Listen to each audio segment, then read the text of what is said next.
Hello, ladies and gentlemen, and children of all ages or no ages at all. Or at least we hope you're of age to be able to listen to a podcast with all the naughty shit we're going to say in here today. Right. It won't Right. be as naughty as you think by reading the title of this episode because we're going to talk about role playing. But first, let's talk about who we are. And no, we're not Right. talking about sexual role playing. We're talking about role playing, but we'll get into that in a minute because right now I am Jason and you are. I am Craig. And this is, of course, the Bunny Rabbit's Hole. What we do here in the Bunny Rabbit's Hole is we take a central theme, which we already unveiled today, which I let the cat out of the bag already. We're going to do role playing. But what we do is we talk about role playing as a central theme, and then we just go down whatever hole opens up, and we keep talking about that until finally one of us gets tired of going to the end of that one. We bring it back to our central theme, which this week, of course, is role playing. Right. And role playing is, like you said, not the sexual kind. It's more the tabletop game, like Dungeons and Dragons, or, there's so many of them out there. There's GURPS, there's just tons of them, Right. Shadowrun. I mean, there's a lot of fun games out there. And we both have experience in this. We both started this back in the 80s, I believe. Yes. With our brothers, and we would play Dungeons and Dragons. So we kind of grew up with this. Yeah, this was when we were kids, when we weren't running around in the what we mentioned in other episodes, like the 1,000 acres of state forest that was around your house, running around there chasing werewolves and whatnot. We were in the basement playing Dungeons and Dragons. Right. We're all there with our 6 different multi-sided die, Yeah. making each other laugh. And I want to get okay, first of all, we got to get out our disclaimer. Oh yeah, disclaimer. Again, we pick topics, random topics, and we will spend a week researching these topics, and unlike most people, we actually research both sides of the story. We don't try to just research stuff that fits our narrative or our agenda. So we include these facts within our podcast and our opinions. And sometimes our opinions aren't the opinions that people like. So we say things that may not fit your narrative. And if you don't like it, well, don't listen. Right. There's other podcasts out there. You've been warned. So that's out of the way. Right. Now, when we were kids, Yes. Starting with me, it was my brother Matt was and still is a huge nerd. Okay, nothing wrong with that. Nope. He's a great guy, smart guy, but I was kind of his guinea pig when we were younger because he had friends, but they would like to play role play. They would role play on the weekends, but then there was weeknights where Matt and I would sit in his room, and I had this whole band of characters, my whole party, and we would just role play for hours and hours and hours every single night when I was like 5th grade, 6th grade, 7th grade. Right. So I was pretty young when I got into role playing, but I think it helped. I'm going to spin this positive. It helped develop me into the person that I became because it opened my eyes to a whole world of mythos and just a lexicon of verbiage that I spew all the time now that I would not have been privy to if I didn't role play. Right. I mean, it's not, I mean, a lot of people just go, oh, it's a silly geek game, but there's more to it. I mean,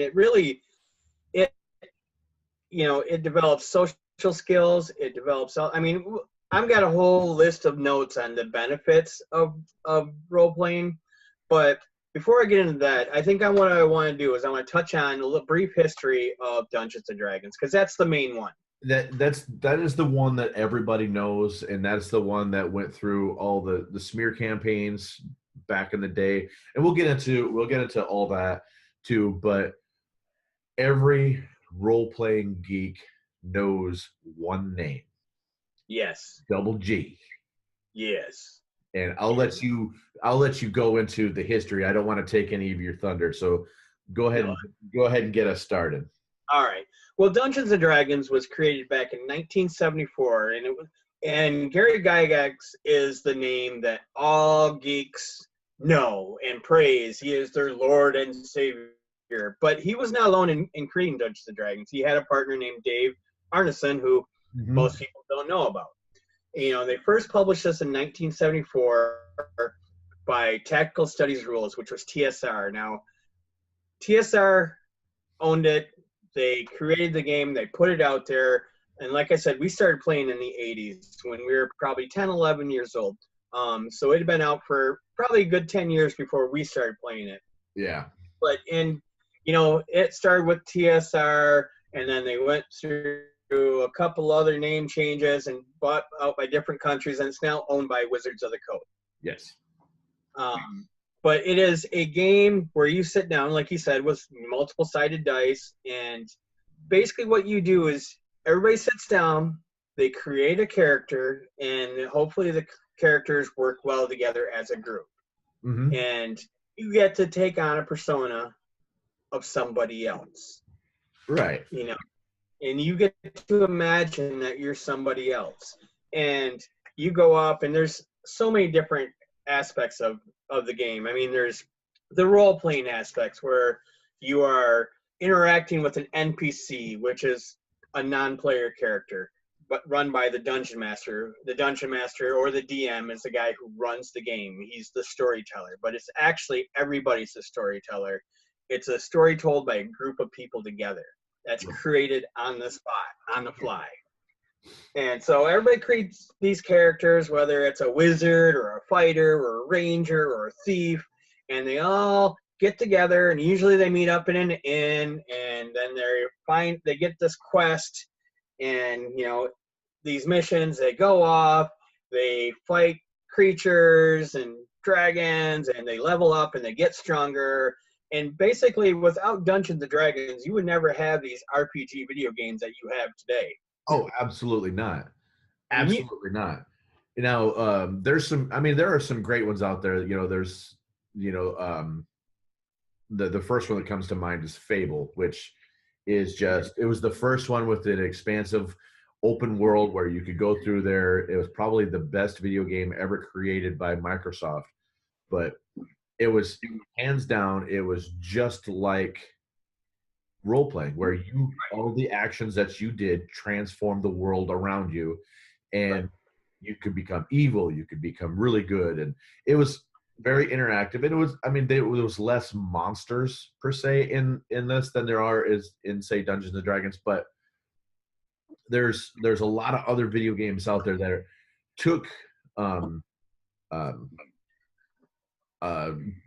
examples from what they created back in the 70s with Gary Gygax. Now, when we got into it, we were actually at the very beginning of the second edition basic rules, where it actually came there was the basic, and then there was advanced, or expert, and then there was advanced, and they came in a box.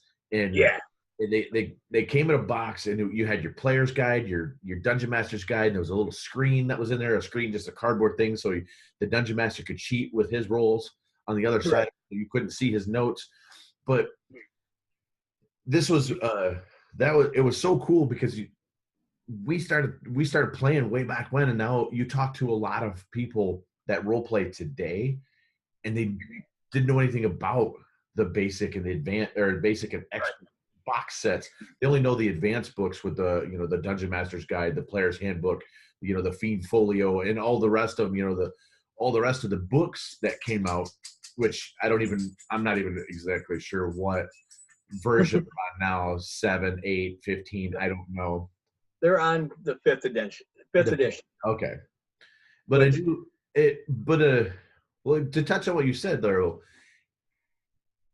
it helped people gain social skills that otherwise had a hard time doing, because this was a way for like-minded kids to sit in a place that was comfortable with friends and develop a world where they could be anything that their imagination could conjure. And Right.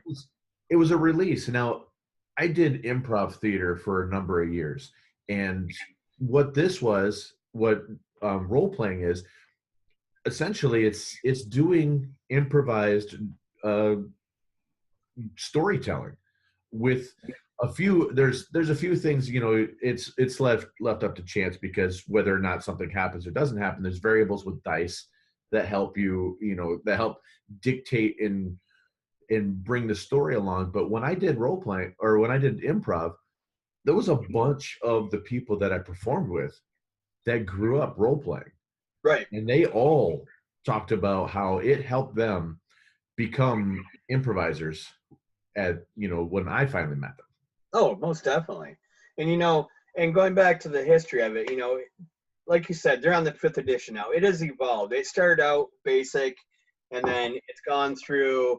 There was basic, then there was AD&D, then there was third edition, then there was fourth edition, then they went to something called Pathfinder. Now they came out with fifth edition. Hmm. And back in the 80s, D&D had this satanic connotation to it. People Right. thought that, oh, you guys are playing D&D. That's satanic. And a lot of that's based off a movie that Tom Hanks was in 1982, I believe it was. Yes. 82 or 84. And the movie was called Mazes and Monsters. And in this movie, Tom Hanks is in college at Grant University, a fictional college. And he played, and he was obsessed with it when he was younger, and he had gotten away from it because it was taking over his life. So when he goes to college, he has this group of friends, and they talk him into playing. Well, then he decides, and this is basically kind of where, if anybody's heard of LARP or live action role playing, this is kind of where this started. He found these caverns out by the college, and they went in and started playing, and his obsession just took over.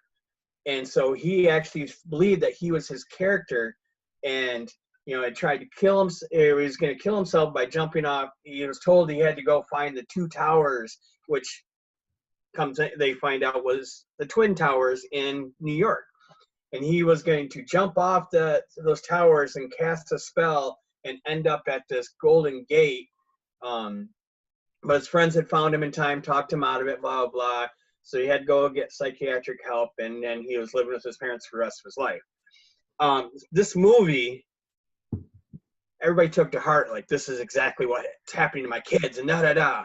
The reality is, this game is good for people. It is, when we were playing, when we were kids, okay, it was mostly geeks that played. You didn't get a lot of jocks and stuff like that. But it was nerdy kids who got to be somebody they could never be in real life. They got to be this big, muscly, burly fighter, barbarian guy who gets to go out and, basically it was a therapy for being bullied in school. Then go roll some dice and take it out on dragons and goblins and ogres and shit like that. Yeah, it was just a way for kids to be together and just have fun. There was so much. Now, going back to the satanic part, a lot of church leaders got involved with the anti Dungeons and Dragons rhetoric because of the fact that the characters had deities that they worshipped. They worshipped other gods that wasn't the Christian God. Right. But this is where I go back to where I was talking about before. It actually helped me become a well-rounded person, because there's shit that I remember as a child from reading those books, that I watched shows like Ancient Aliens and these different shows on the History Channel that are talking about like archaeology and all this other shit. They start bringing up gods and deities and stories and stuff that were from these books, right, that we read growing up. It's like, holy shit, I know what you're fucking talking about, because I remember that shit when I was 11. Right. Now, let me ask you a question, Jason. You're not a big reader, right? No. Or you No, weren't back then, at least. Not back then, no. But would you say that playing D&D got you to read more? Absolutely. So right there is a major benefit. Exactly. Because No, I but was the more of the let's go run in the woods and go play basketball and go outside and ride my bike than it was to sit down long enough to read. I think back then, if I was to grow up today, they would probably medicate me right. because I was constantly moving. I had to keep moving. So I had a hard time focusing on reading. So I didn't do it a lot, but the um, playing games like Dungeons and Dragons actually helped me find movies that I really enjoyed and I could sit down and watch, and it helped me find books. Some were like the pick a path books where Oh yeah. I'm going to go this way down that thing. You turn to page 62, but if you don't, go to 97. Right. You go through. I'd read those things for hours, but I started reading a lot of other stuff. Back. It actually, you're right. It helped me actually start reading and start, learning about a lot of this shit myself. Right. And that's one of the benefits. And I mean, there's so many benefits. I mean, when you look at it, playing this game, and yes, it's just a game. But what does it do for you? Here's a few things. It cultivates creativity. Yep. Levels up your social skills because you have to interact with people and you have to work as a team with these people. Mm-hmm. So that means you have to learn how to not only do the best you can to help your group, but figure out how to get them to do their best to help you. Right. So it's, it's one of those things. Okay, you're in college, you're in high school, and you got to do a group project. Everybody fucking hates group projects. Exactly. This is the one time I guarantee you will not hate a group project. Right. Playing D&D with a group, really gets you in. And, people who are awkward and, have a hard time, they get to become somebody else. And all of a sudden those insecurities and those things that are holding them back are pushed to the side, and they can come out of the shell and become something that they normally can't be. But, it helps them develop these skills and learn how to interact with other people. Exactly. And the other thing too is you really get to learn a lot about the people that you're with. Right. Right. Right. A lot of times some creepy shit, some weird shit comes out that you learn about. It's like, really? Yeah. Maybe if Bruce Jenner would have played role playing and he was always playing a woman, a strong, powerful woman. Right. I mean, maybe those red flags would have been out there a lot sooner. Right. He probably could have came out a lot sooner. Right. Well, and another thing, it teaches problem solving skills. Right. Because you're stuck in this dungeon and you got to figure out how to get out. There's traps that you have to overcome. There's puzzles, there's riddles that you have to solve. And D&D isn't I go out and I kill this thing, I kill this thing. It's figuring out cause and effect. Right. If I do this is going to happen. If there's a dragon right there and we're only second level characters, if I attack this, it's going to kill all of us. So we have to figure out how to get by it without being seen. Right. And these all come down to rolls of the dice. Mm-hmm. And you're a big sports guy, right? Yes. You love watching sports. Yes. So imagine, going out with your buddies, spending 4 hours, 5 hours watching a couple football games or something. You guys are all rambunctious, all rowdy, going, yeah, great game. We're pissed off because the game's not going the way you want. It's the same with Dungeons & Dragons. You sit down with a group of people. You got your characters made. You're ready to go. You start your adventure. You will lose the next 5 hours. They will fly by, but you will have so much fun. Right. Because you get immersed into it. And, the most fun games of Dungeons & Dragons are the ones that you get extremely immersed in and become that character. I just can't stress that enough. To teaching the cause of effect, it encourages reading, It develops storytelling not just by the dungeon master, but by the characters, because the dungeon master says, okay, you're in an inn. What are you going to do? Now you got to figure out what your character is going to do, and you're telling the story as well. Right. And I was fortunate enough to play with some dungeon masters that would actually have 2 or 3 different adventures planned out. And you started off in this small town, and depending on how you conducted yourself in the environment, really dictated on what adventure you went on that time. Because you could talk to this person at the bar, then you're going on, you're going into the catacombs. But if you go talk to this other person here, now you're on a rescue mission.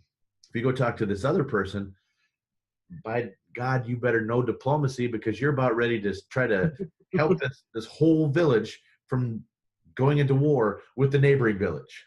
Right.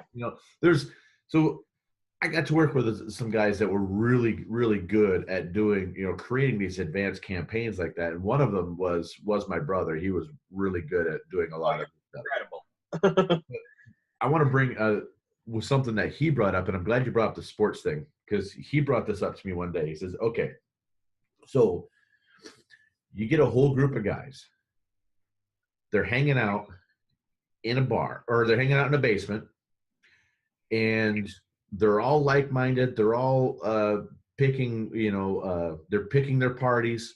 They're, making sure that they get a strong one, a smart one. They're picking all these things there, and then they're jawing back and forth on whose party is better than the other one, and they're going through all this stuff, and they do this every single week, and they're obsessed with it. And really, they're obsessed with doing all this stuff, but they're actually, it sounds like they're role playing, but they're actually playing fantasy football. Right. There's no real difference between what role players do getting together and what fantasy football players do getting together, because it's still all fantasy. Right. They have no control over. You actually have more control over what you're doing if you're role playing. Right. Because it comes down to roll of dice. You're not counting on you're not counting on how good that player is going to do in a game. Exactly. So I thought that was kind of interesting that you brought up the correlation between fantasy football and and role playing. It's like, because it is very similar. And going back to some of the benefits. Now, if you're a dungeon master, you're the DM. The benefits that you get from this is, from running a game, it teaches you planning, gives you organizational skills, project management, decision making, situation analysis, storytelling, writing, and conflict management. Because you'll have people at your table that are great friends, but they disagree on what they should do, and they get just angry about it. Right. And there's an era of jealousy that goes on to some of these things. You find a treasure chest, and it's like, oh, I want that sword. No, I want that sword. Well, I tell you what, I'm going to take the ring if you take the sword. No, how about I trade you the ring for the sword? You're right. There's a lot of problem solving. There's diplomacy. There's conflict management. There's a lot of skills that you really have to, to work out in the course of an adventure. Right. Well, not to mention too, it's a great way to make friendships that are long lasting. Oh yeah. I have friends that I played with when I was younger that I'm still really good friends with now. And, I still play D&D to this day. Nice. And like, if say you move, like you did, you move, a long ways away from your home and stuff like that. You don't know anybody. You can go down to a comic book shop, a local gaming shop, and I guarantee you'll find a D&D group, and it is the best way to make new friends. Yeah. Because they're accepting to almost anybody. Now, in the past, D&D has been very misogynist and sexist. So if a girl came into play, a lot of times people would look at her like, it's a girl. What's she know? She's not going to know how to play. But you know what? I've watched a lot of these girls play, and they are so much better than most of the boy players. Nice. It's just, it's one of those things. I mean, it was big in the 80s when we played, and a lot of the reason was because of the satanic overtones that people thought. But it kind of went underground for a while, and has reemerged with TV shows like The Big Bang Theory, where they're playing D&D, or Stranger Things, because they're playing D&D. Yeah. And that brought it back out. And now if you go on YouTube, you could find just a shit ton of shows of people playing D&D. Yeah. There's a show called Critical Role, and the dungeon master, Matthew Mercer, and what it is, it's a group of voice actors and one actress who, if you ever watched the show Blindside, you'll know who she is, Ashley Johnson. Mm-hmm. But you have the dungeon master is Matthew Mercer. Then they have a guy named Liam O'Brien, Travis Willingham, Laura Bailey, Marisha Ray, and Sam Riegel and Taliesin Jaffe. These guys are all voice actors. Mm-hmm. And like Matthew Mercer, I don't know the name of the game, but he's most famous for his line on, "It's high noon." I don't know what game that is, but I'm sure somebody could probably tell me. But probably Red Dead Redemption. Probably. But I mean, he is one of the best storytellers that I've ever seen. And the way that he gets the people involved, and these people, I mean, you're watching these guys play D&D, and these are 4 hours, sometimes 5 hour episodes, and you're just like hanging on everything they're doing. It's just amazing, and I mean, my brother's a dungeon master, and he's a really good dungeon master. I mean, I put him up there with your brother. They're about equal at that because they both put a lot of effort and work into what they're doing. Yeah.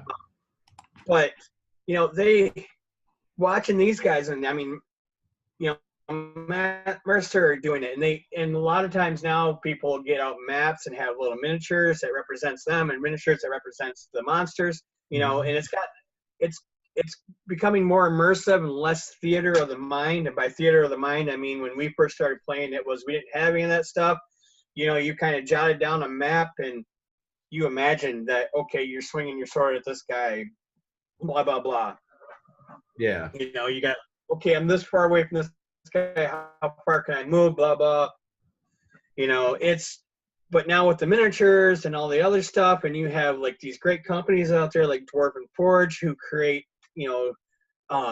Dungeons and Dragons terrain, and I've actually done some of that too, and it's a lot of fun.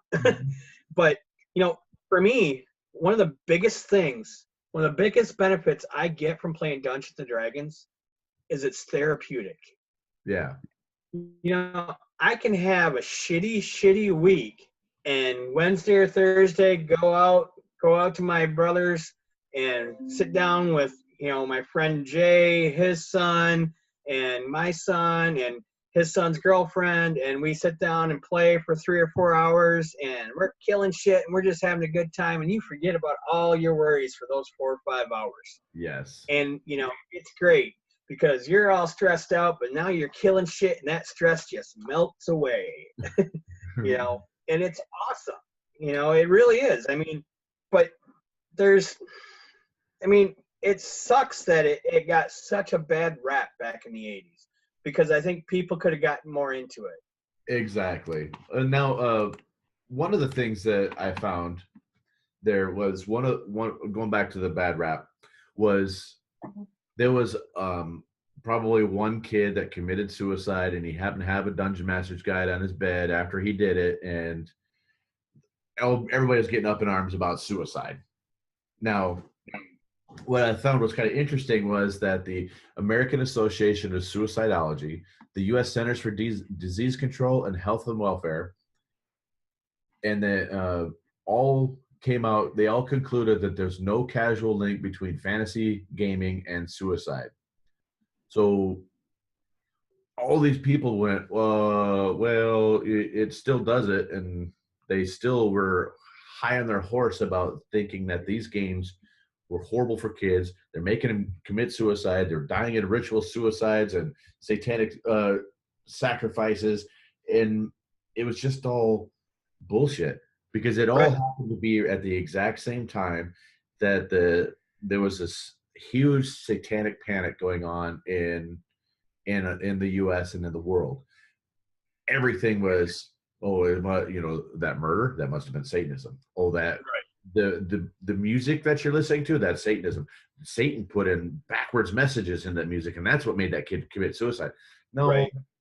people are just fucking depressed, and some of these parents were just too guilt-ridden after the fact, and it's sad that their child didn't, their child committed suicide, but there was a reason that they committed suicide. It had nothing to do with the games or the music that they were listening to.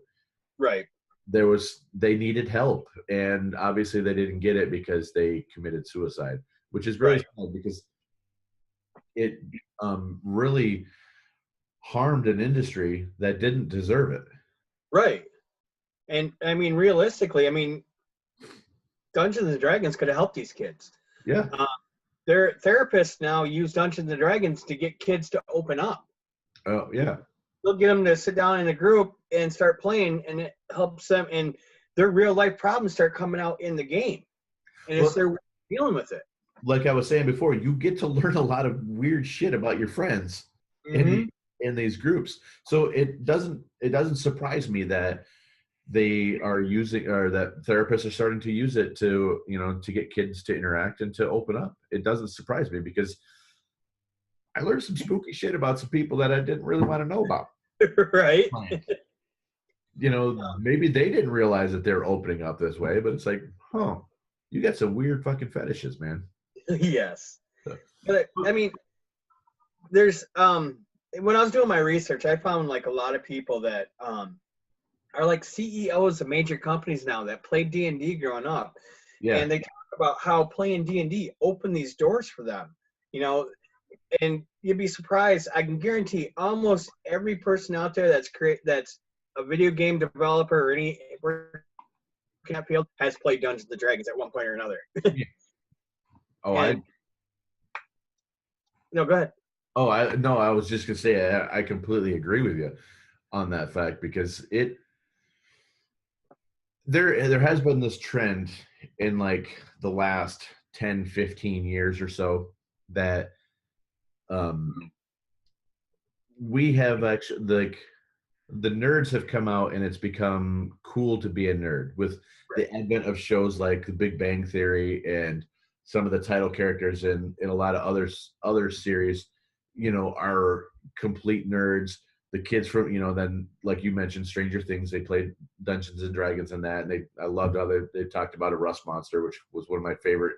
Oh yeah. But that's besides the point. But the nerds have come out of, they've come out of the dark, and these are the people that when they grew up with us, and they were, obviously they were a little smarter than we were, because they turned their nerddom into positions of power and in affluence. But these people they're not hiding in basements anymore. They don't have to, because we've tried to beat down this bully aspect of being a child now, that it's cool to be that. And then there's a lot of people that normally wouldn't show their nerd flag are like for instance, when an A-level action movie star in Vin Diesel writes the foreword to Dungeons and Dragons 30th anniversary edition. I think that flew that opened up the book right there, that people just came out and went, really? Dom from the Fast and the Furious movies likes to role play? Yeah. The movie he did, what was it? The Witch Hunter movie? Yes. The Last Witch Hunter. Yep. Well, he actually sat down with Matthew Mercer and a couple people from Critical Role and played D&D. You can find it on YouTube. Oh, nice. So, I mean, it's not very long. It's only like 20 minutes because his schedule was so busy. That's all he could manage. Uh-huh. But, he gets into his character and he enjoys it. But I mean, it's not just him. I mean, there's so many celebrities coming out now that are into it and are playing it. And for instance, there's a good clip. Stephen Colbert is interviewing Joe. I'm gonna slaughter this name because I always do. He's married to Sofia Varga. Manganiello. Oh You know, yeah, he was in True Blood and in Pee Wee's last Pee Wee movie. But yeah, I know who you're talking about. so this guy, I mean, for those of you who don't know him, this guy is a big burly guy. He's a good-looking dude. He's muscular. He's what most of us want to be. you know, But he sits down. I mean, it's an interesting story because he sits down with Stephen Colbert and they're talking about D&D and they're nerding out. And Stephen Colbert obviously out nerds Joe. Yeah. Because he had more time playing. But it's great because Joe and Sophia, they have this mansion in California, Beverly Hills, wherever it is, and they have this basement. Well, Sophia was gonna turn it into like a yoga studio, dance studio type thing, and then Joe decided to turn it into his game room and decked it out with dragon heads on the wall and stuff like that. And it's not just, there's other big name stars that play. I found a whole list of them, and I'll run down some of the bigger names real quick. Okay. This is from ogres.wikia.com. It's like a role-playing Wikipedia type of thing. Mm-hmm. But here's some of the bigger names that people will know right away. Now, everybody who listens to us or watch our videos should know the name Bruce Campbell from the Evil Dead movies, because Bruce is a god. But after that, we have Ben Affleck, Sean Austin, who was Samwise, Dave Chappelle, Billy Crystal, Vin Diesel. Then we go down here. Then there's lesser known ones like Johnny Knoxville, Matthew Lillard, but people like Ewan McGregor, Jennifer Lopez, Jason Statham, Robin Williams, Mike Brown, who was the coach for the LA Lakers at one time. Wow. And of course, there's the uber nerd, Will Wheaton. Yeah. Oh, yeah. Don't know Will Wheaton. He was a child actor. He was on Next Generation, the Star Trek Next Generation there. But this dude there's a YouTube video of a speech that he gives that when people like my brother and some of his uber nerd friends listen to Will Wheaton, they start talking about it. It's like, holy shit, I had a hard time keeping up with him. Yeah. Because he uber nerded all of them on there. So like that was awesome. Another interesting note. Will Wheaton, when he plays D&D, nobody rolls more natural ones than Will Wheaton. He is cursed by the dice gods. And he'll be the first one to tell you. And I've seen it firsthand and watched him play D&D on Critical Role. And Will's got a really cool show on YouTube called Tabletop, where him and a bunch of celebrities like Seth Green and other people sit down and they play, just tabletop games. Not just Dungeons and Dragons, but all these different ones. And, it's trying to bring tabletop games back to the front. But there's a few, like Matthew Lillard, he plays on a game called Dice Camera Action. If you look for that on YouTube, I don't know. He was Shaggy from the Scooby-Doo movies. Right. And he has, with a partner, opened a company called Beetle and Grimm.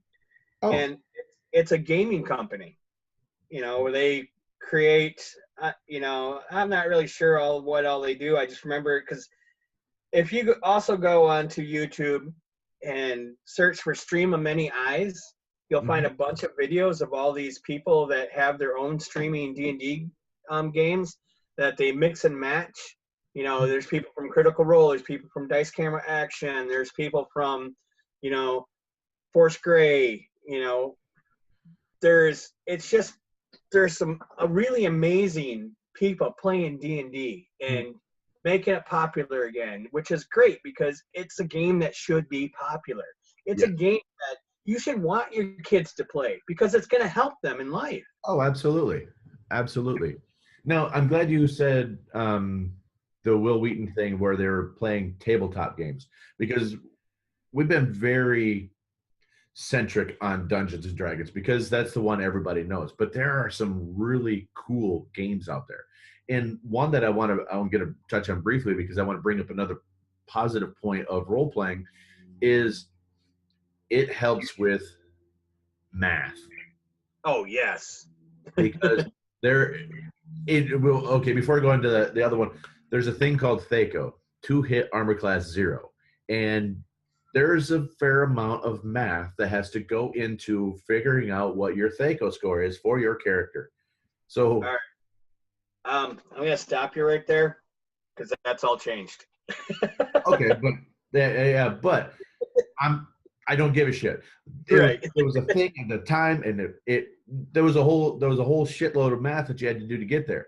But there was a game back in the day that was so much math, it literally took hours to create a character because the math involved with your scores for your attributes on your character were just, it was stupid.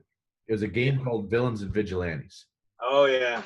Oh, Jesus. I remember trying to create a character, but I don't think I ever actually played the game. I've never played it, but I've made several characters for it because that's what it was we get together, we create characters, and then 6 hours later, we were finally done with creating the characters. Everybody had their party, and it's like, okay, next week we'll play. Right. But then it's like, okay, let's play something else. Because somebody else will go, oh, it wasn't there, so I need to make a character. And then somebody else is going to say, oh, well, I wasn't there then, so now I want to make a character. So now they Right. have to try to get together some other point to try to make a character because you can't really do it over the phone. It's something that somebody who knows what the fuck they're doing has to be there to help you make a character. And then by the time that, these other people go, well, I want to play too. When you get together next week, it's like, oh, you know what? We're just going to say, fuck it. We're just going to play GURPS. Right.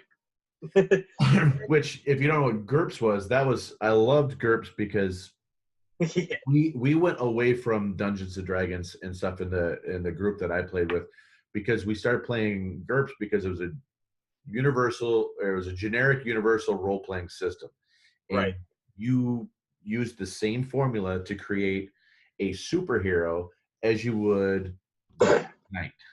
Right. If you're going to make an elf, or if you're going to make a cyberpunk person, or if you're going to make an Indiana Jones character and play that style thing, it worked for anything. Right. There were different rules and stuff, but it was the character bases were the same, and it was a great system. And it was Steve Jackson games at the time, but I think they've been sold, if I'm not mistaken. Yeah. So I don't know who owns them now, but and it's interesting you brought that up because whatever you're interested in, if you do a quick Google search of, okay, I like fashion, say, fashion role-playing games, you will find one, I guarantee it. Oh, there yeah. are role-playing games for almost everything. I mean, we played a horror. And here, I'm gonna go off on a funny story. Oh, yeah. I know where you're going. We used to play this horror role-playing game called Chill. Yeah. And every summer, our families would go camping at this place called Rose Lake here in Michigan. Mm-hmm.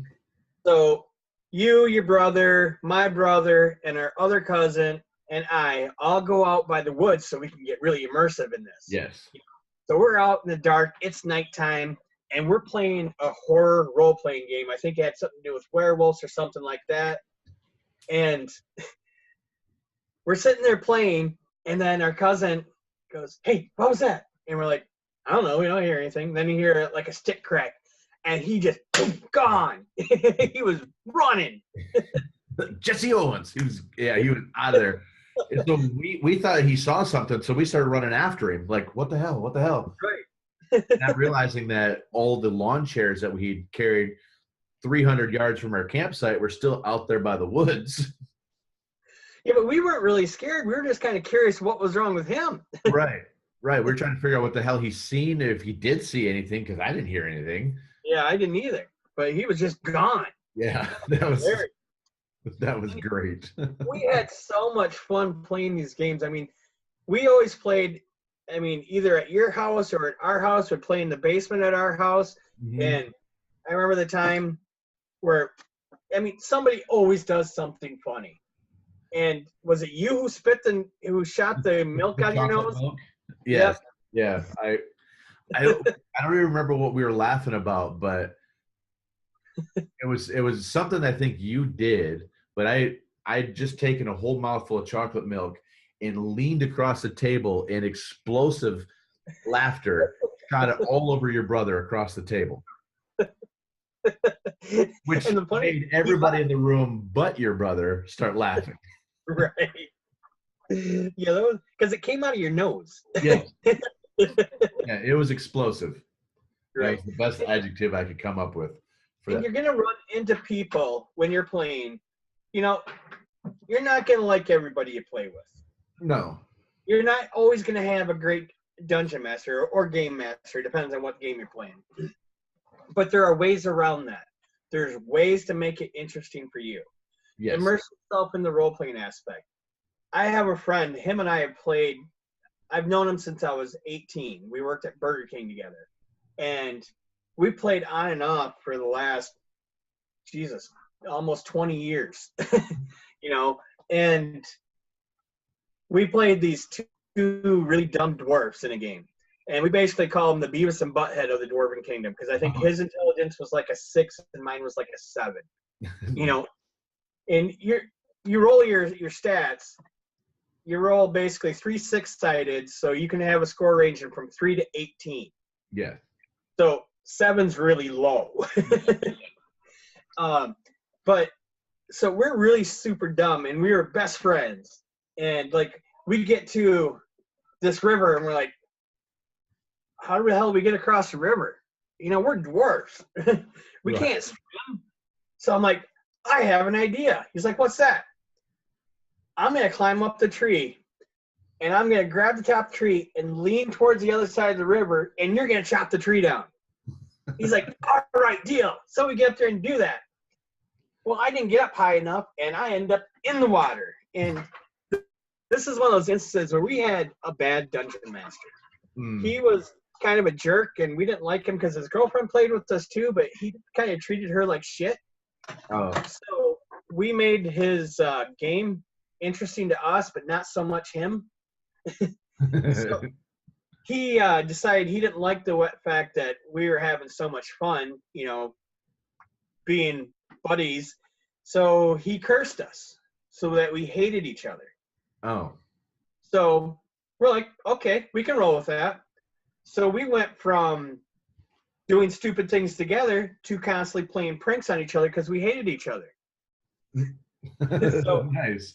So this guy could not win because we figured out ways to get around him and have fun. Well, once again, you did some creative problem solving to Right. address a situation that shouldn't have happened in the first place. Right. But no, that's awesome. Well, not only that. No, go ahead. Oh, and a lot of the people that I always play with, see, I really appreciate the fact that you guys played a couple of morons and you had fun playing them, because that's shit that never happens. I played with a group of guys that every one of them had, you know, they had the 1800 strength. It's like they had storm giant strength because they had the belts, or they had natural. He was like, really? You can't. Right. Every character you have is the most powerful thing ever. Why? Right. So I appreciated playing with people that would play, you know, if you have an 1800 strength, which if you don't, okay, so you said, yes, when you create a character, you can have 18 is the highest natural strength you can get. Then you can go like a percentage scale, which would get you up to like giants and stuff like that, which obviously are a little bit stronger than a natural human.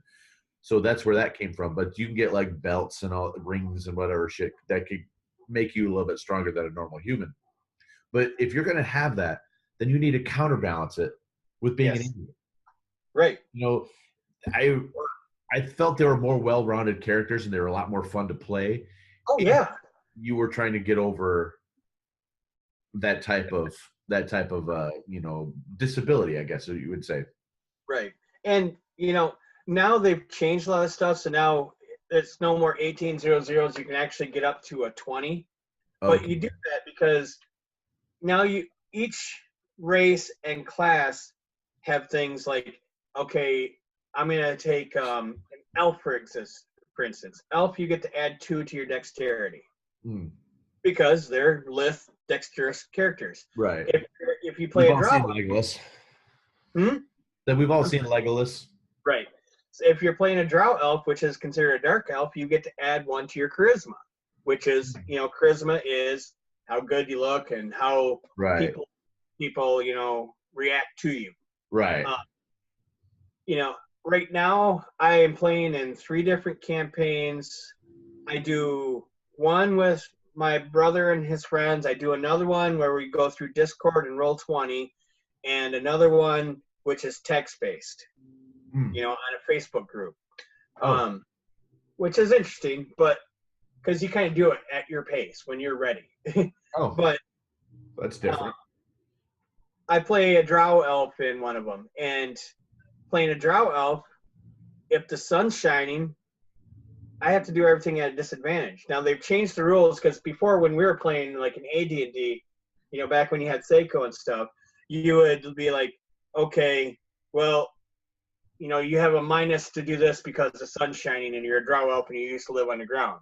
Right. Now what they do is you roll at a disadvantage, which means you roll a 20-sided dice twice and take the lowest number. Oh, I see. So they've simplified the rules. They've simplified the rules more, which is good, but there's still a lot of math. I mean, you're still going, okay, because now you have a proficiency, and then you have, like, it used to be with your fighting with swords, it was strength. You had your strength modifier. Right. Now, if it's a finesse sword, you get to add your dex modifier plus your proficiency bonus to hit. And then you add your dex modifier to damage. Not your proficiency bonus. So you're still doing a lot of math, and it's now the higher armor class you have, the better. Not to, because it used to be you wanted a 0 or below 0, but now you want like a 20 or higher. Oh, okay. Yeah. So they just kind of switched it. But it has made it easier because Seiko could be a bitch at times. Right. There was a lot of math, and some math in some games is good. Some math in some games is obviously not. Like I mentioned villains and vigilantes, but there's a lot of other cool games that we used to play back then. We played. You had the Marvel Superheroes game, which was kind of cool because I loved the levels in that. There was like amazing strength and godlike strength, and Right. Everything had like an adjective to it. Each level there was like expert and feeble, and there it was like adjectives instead of like numbers. It's like if you had the strength of otherworldly, you could lift over 100 tons. There was those. I loved how they broke all that stuff down. Right. Oh, and back to like the celebrities that play. If you get a chance, I want you to look up that Stream of Many Eyes and watch Jock's Machina. And the players that play in that, one guy, I can't remember his name and I don't know him, is like Ron something. But you also have Joe Manganiello.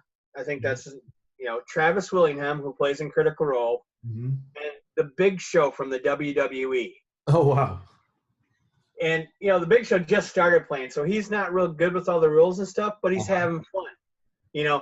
And it's just funny to watch these guys play. You got there's 4 big, burly, muscular guys, right, playing D&D, and they're just having a blast. One guy's from WWE and the other guy's from Magic Mike. I mean, Travis Willingham is a voice actor, but he's also a big, burly dude. But it's cool to watch, and they're funny, And, I'm going to give a list of some shows that, you can look up and check out on YouTube real quick. You have Acquisitions Inc. I've watched a couple episodes of those. They're okay. There's Critical Role, Dice Camera Action, and I talked about The Stream of Many Eyes. Also, Force Gray, which has Joe Manganiello. Also has the blonde girl who played in True Blood, but she was also in the Daredevil Netflix series, plays the secretary. Oh yeah, she played Karen in Daredevil. Yeah. Yeah. He's in there. Dylan Sprouse from Zack and Cody. Right.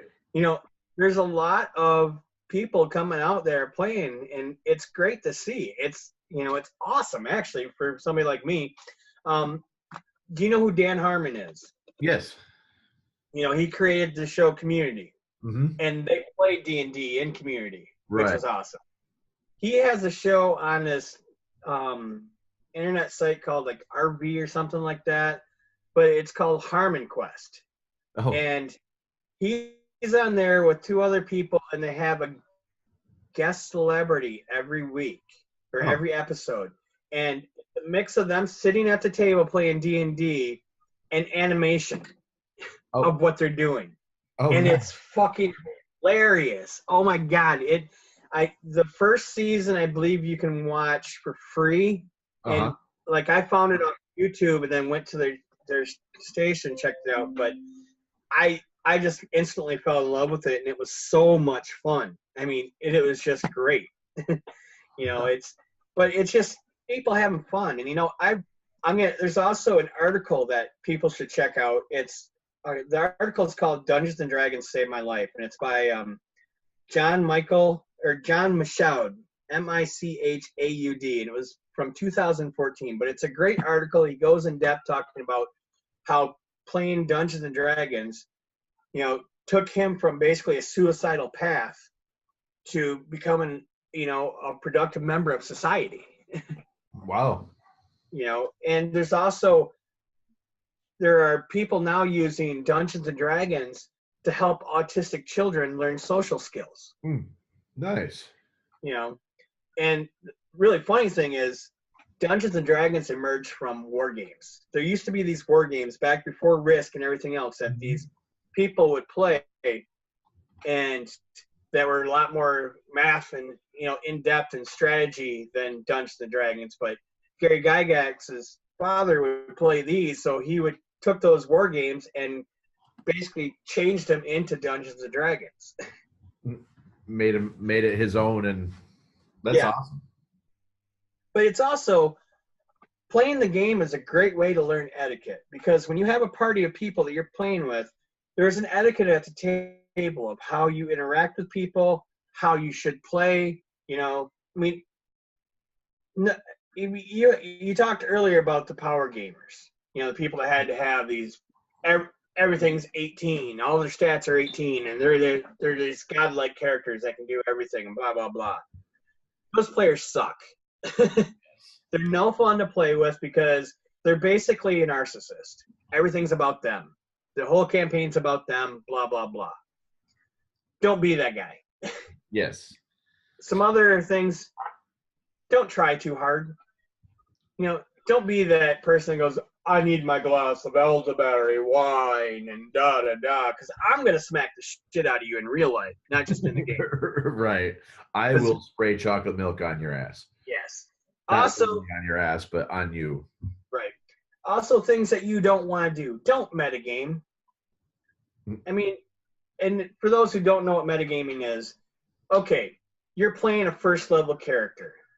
You run across a creature you've never seen before, but you know what it is because you've run a game or something that had it in there, and you know how to kill it, stuff like that. No, your character doesn't know how to do that. Right. Act like it's something you've never seen before. Forget the fact that you know how to kill it. You know that only magical items will hurt it. Don't figure that out until you actually do it. Right. I want you to throw a dagger at a rust monster. Right. Go, oh, shit. Right. I'm glad I threw that. Right. Also, don't be a rules monger. Oh, I hate them. Yes. These people, and I found the best way to shut a rules monger up is to turn it around on them. because they'll sit there and every time you try to do something, well, you can't do that because of the rules, or you can't do that because of the rules. But they always forget it when it's their turn.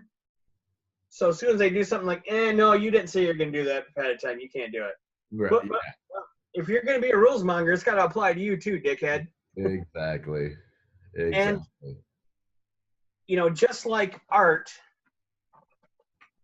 where they say there's, these rules to art. There are no rules. There's just guidelines. It's the same thing with Dungeons and Dragons. You read the Dungeon Master Guide. It says these are merely guidelines. Use them, change them however you feel to fit your campaign. Yes.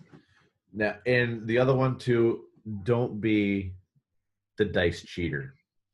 Oh God, yes. We played for years with this guy that would take a pencil and he would always point at what the number was on his die. But when somebody wasn't looking, when he's pointing, he'd just move it. Right. He did that for years. He's like, oh, see, I got a 20. And he'd always point with his thing, I got a 20. I got a 20. Right. Never seen like you were talking about, Will Wheaton was cursed with the 1. This guy was gifted with the natural 20. Right. Over and over, like 8 or 9 rolls in a row, which is, statistically almost impossible. He would come with a 20, and then another 20, and then another 20, and then another 20, and then another 20. It's like, so the dungeon master that we have would know that this is what the guy would do. So now all of our shit, every time we come across it wouldn't be like, 8 ogres. Now it's 15. Right. Because he would always take out 6 or 7 of them by himself because of his fake rolling. So everything that we came across was always amplified. Right. It wasn't just a red dragon. Now it's an ancient red dragon. Right. So it's like, come on, man. Let's just play. I don't need to see an ancient red dragon. Okay? Right. I don't need to see the dragon. Right. I'm a thief. I'm wearing fucking leather. I'm already running around the side trying to pick up gold, just because that's what I am. I'm a fucking thief. I don't need this fucking dragon pissed off at me.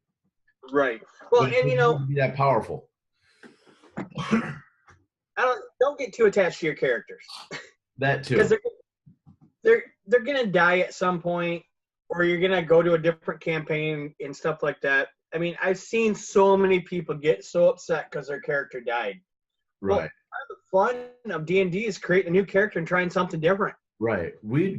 From time to time, we'd always get together and just create new characters. Yeah. It's like, we're gonna start from zero, because yes, there's a lot of fun in fighting, ancient red dragons, fighting, like we're gonna go toe to toe with Tiamat. No, right. But it's fun to do, it's fun to play those powerful characters where you're fighting gods and all this other stuff, because just so much shit going on. But there's, like you were talking about before, with the level 1 character coming across, a gelatinous cube, and like, I don't know what the fuck that is. It's a lot of fun playing, naive characters like that, and I always loved playing like a really weak narcissist. Right. I could do that. I don't know what the fuck it is, but I'm gonna try it. Right. That generally meant that character died, and I got another one. Right. But, also,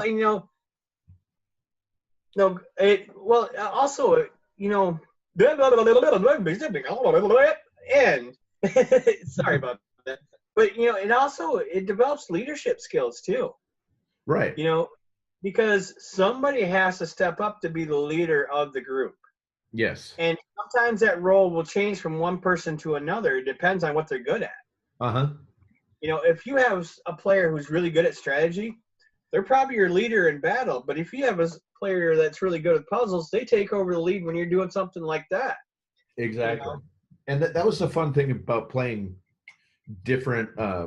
We always switch games. Yeah. And other people would run different games. So, like, especially when we played GURPS, because then we'd have like the GURPS Pulp Fiction and the GURPS Cyberpunk, and then we'd have a bunch of other shit, bunch of different games. But everybody would always play a different style character. There's always that one that always had to be, I'm the big burly guy here, so I'm the big burly guy there. Right. But everybody else would fall into place, and It would say, oh, well, what are you playing? Oh, cool. You're going to play that this time, so I want to try this. You know, we were willing to step out of our comfort zones. And it was fun because you got to experience a lot of new stuff. You got to, you know, there's now it didn't become repetitious on how problem solving and puzzles were solved. Now it was, okay, I have to think about it this way now because this Right. is what my character would do. What would I do in a bar fight when I'm playing a female elf that's, you know, a second level there where a bunch of fighters are, you know, beating barbarians and fighters are fighting each other over there? What do I do? Well, I ain't getting involved in that shit. I'm going outside. Right. And there's a whole other shit that's going on outside. So it was fun playing with a dungeon master that was cool enough to improvise himself storytelling. So if you go outside, this is what's happening out there. So he, you know, you would have this going on there, this going on here, this going on here, but you're all still, you know, it's like a huge movie going on Right. that we were all playing out together, and it was fun. Right. And you always played a different character within that movie. Right. Now, I mentioned this. You know, I want to go real back. quick because we were talking about Steve Jackson Games. I just came across this thing here. Publisher Steve Jackson Games nearly went out of business after a 1990 Secret Service raid seized the company's computers. The firm's fantasy technology game, GURPS Cyberpunk, inspired a mistaken assumption that they were computer hackers. Oh, God. Before U.S. Fifth Court Circuit of Appeals upheld that the firm's subsequent suit against the Secret Service, these actions in part led to the creation of the Electronic Frontier Foundation. Huh. So the Secret Service nearly destroyed this company because they thought they were cyber hackers. Right. You know, another way that you can get really immersive with your game is, you know, just a second. Okay. Sorry. The peanut gallery has spoken again. She's leaving. No, a way you can get, you know, really immersive in the game is you create your character, then you write a backstory for this character, and when you do that, you create a personality for him, a voice, whether they have a tick or a nervous tick or something like that, you know, and, you know, create an accent for them. Yeah.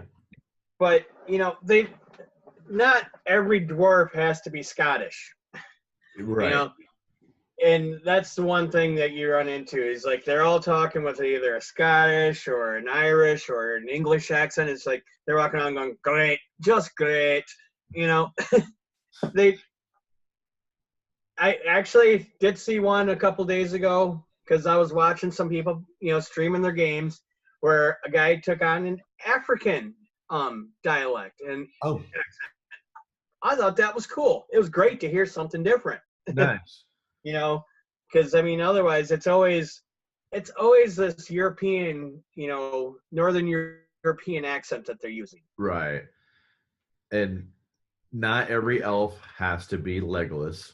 Right. And we one of the guys that I grew up playing with was he himself kind of looked like an elf, so he always played elves. But when he would change it up, now he's playing a drow elf. Yeah, I love playing drow elves. It's like, okay, so that's different. How? You're still the same fucking character. Right. Your skin's a different color now. Well, light sensitivity issue. What made drow elves really popular was there was a group of books when we were kids called Dragonlance. Mm-hmm. And I read them. I'm pretty sure you did too, didn't you? Yes. I read the first couple. Yeah, our brothers read them. But from Dragonlance, they created this world called the Forgotten Realms. Mm-hmm. And in the Forgotten Realms, they had this place called the Underdark. And that's where all the drow elves live. But there was this elven ranger named Drizzt Do'Urden who was good. He wasn't chaotic evil. Drow elves, by nature, are evil creatures. Yes. You know, because they are, you know, they worship the goddess Lolth, who is, you know, part spider, part elf, and, you know, wants them to kill shit and blah, blah, blah. But, you know, so he is, you know, in this high family in the, you know, the churchhood or whatever, and he's just not evil. He can't get into it. He doesn't buy it, but he's trained by a master swordsman, so he's trained to use 2 weapons at the same time. So he was basically this awesome sword fighter who was a ranger and could track shit and stuff like that, and he made Drought Elves really popular. And he was created by an author named R.A. Salvatore, and if you like fantasy novels, I highly recommend reading the books about Drizzt. You know, look up R.A. Salvatore, just Google Drizzt. You'll find all the books.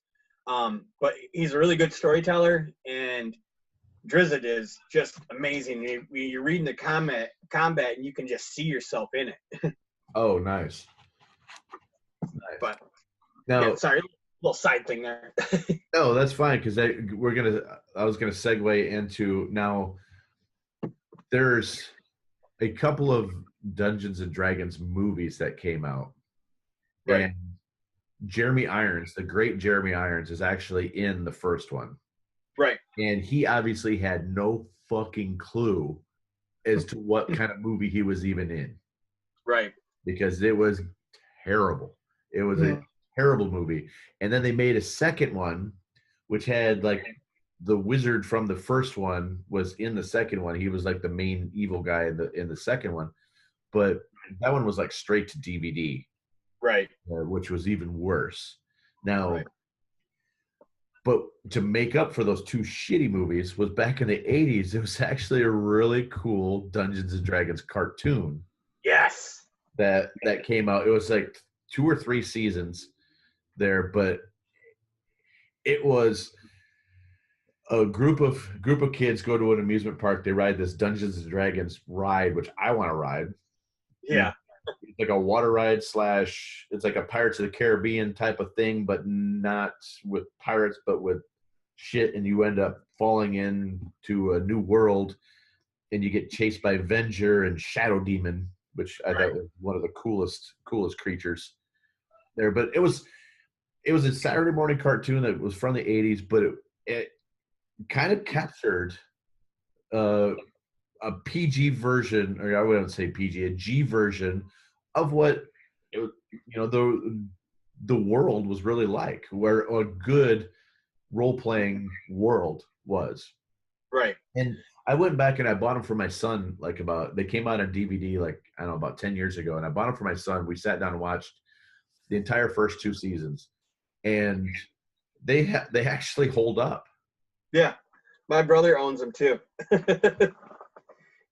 Yeah, it's so many movies have been based off it. Lord of the Rings kind of made it popular too, but Lord of the Rings came out way before Dungeons and Dragons did. You know, that was, whatever the fuck the guy's Tolkien, who I still can't. But there's other games too, like Call of Cthulhu. That one is really dark, kind of like a Poe-esque, Yeah, that's a whole Lovecraft world, and that's a cool game, especially if you're really into that world itself. But there's certain rules that were involved with that, because we actually brought rules from that into Dungeons and Dragons. There were certain names that you were never allowed to say, because if you did say that certain I guess there weren't really deities in the Lovecraft world, but you said a certain individual's name, he would show up and kill you. And if you said it at the table, then he would come and destroy your character. That was always like an unwritten rule that happened. It didn't matter what game. You had his name, and you were playing an Indiana Jones, Tomb Raider style GURPS game, where you're fighting Nazis, and you said that person's name, that's demon or entity from the ancient, from the Hollow Earth, wherever the fuck these Lovecraft characters come from, would come and kill you. Right. So imagine Indiana Jones is about to take the little golden idol.